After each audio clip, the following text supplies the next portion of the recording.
Ça, c'est le bruit du Scream Club du dimanche soir à Chicago.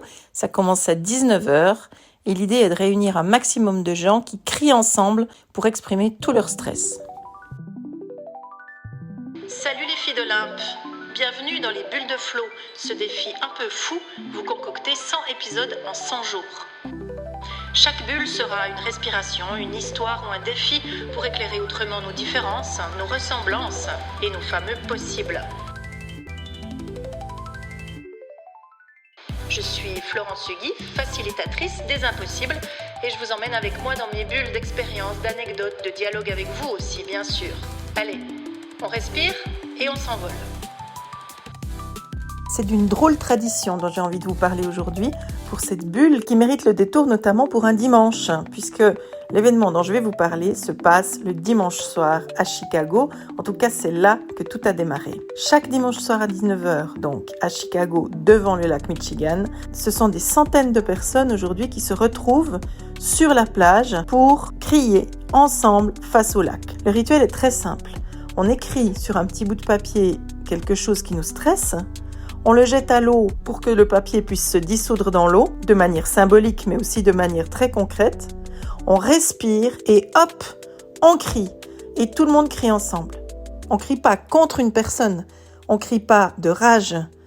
On crie juste pour vider ce qui nous occupe à l'intérieur, ce qui sature et qu'on a besoin d'évacuer. Le Scream Club, puisque c'est comme ça que ça s'appelle, a été lancé en 2025. C'est tout récent, ça date d'avant l'été, par un couple qui s'appelle Manny Hernandez et Elena Soboleva, qui un soir se sont mis à aller crier au bord du lac. Ils avaient passé une mauvaise journée, il y avait un truc à évacuer.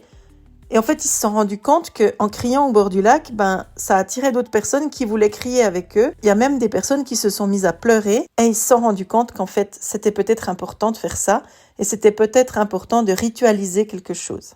Je ne sais pas si vous avez déjà fait ça, de crier face à une énorme étendue d'eau. Moi, j'ai fait ça sur l'île de Ouessant.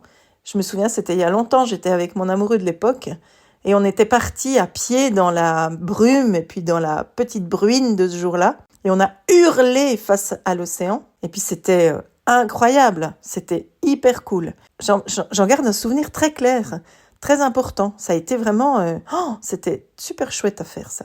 Bien évidemment que ce genre de rendez-vous, ça fait écho et qu'il y a de plus en plus de gens qui, tous les dimanches soirs, vont crier devant le lac.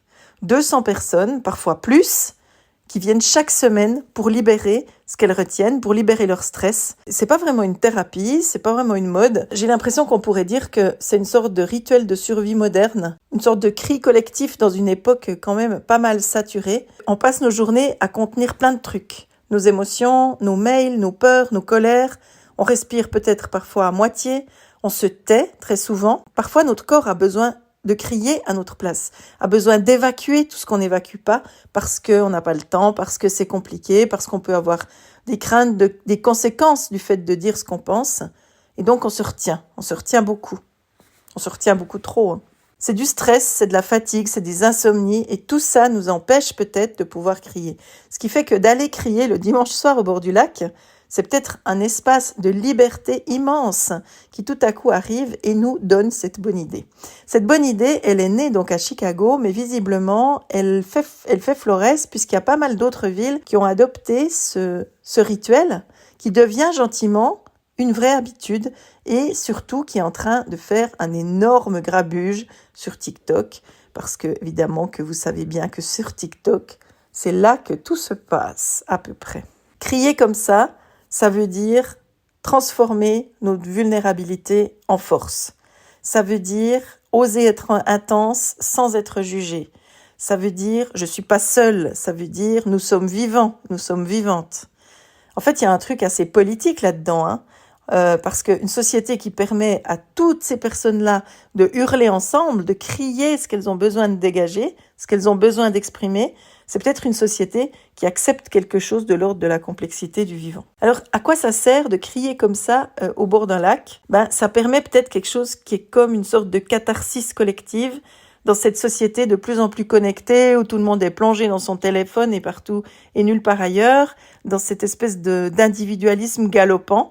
Tout à coup, on se réunit pour faire un truc complètement bizarre qui consiste à simplement crier pour évacuer nos émotions.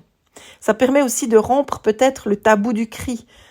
Crier seul, c'est bizarre. Crier ensemble, ça donne quelque chose de beaucoup plus libérateur. Et puis surtout, c'est gratuit, c'est accessible, c'est solidaire. Ça permet de relâcher la pression et puis sentir qu'on appartient à un mouvement, qu'on appartient à quelque chose et que nous ne sommes pas seuls à en avoir besoin. Ce que ça dit de notre époque, c'est peut-être que la montée du stress et la montée de la solitude, tellement énorme, fait que nous avons besoin de recréer des rituels collectifs, avec ce qui nous permet de pouvoir les exprimer. C'est aussi peut-être l'émergence d'une sorte d'autothérapie un peu populaire comme ça, par le corps, par la voix, sans psy, sans sacralisation, sans église, sans Dieu sait quoi d'autre, simplement par un mouvement totalement spontané et qui reste gratuit. Ce Scream Club, c'est une sorte de symptôme de notre société, puis en même temps un antidote qui va bien avec pour sortir de cette hyperconnexion qui fait que, oui, bien sûr, nos téléphones nous accompagnent, mais il n'y a peut-être pas que ça, et il y a peut-être besoin de retrouver quelque chose de l'ordre du lien humain, tout simplement.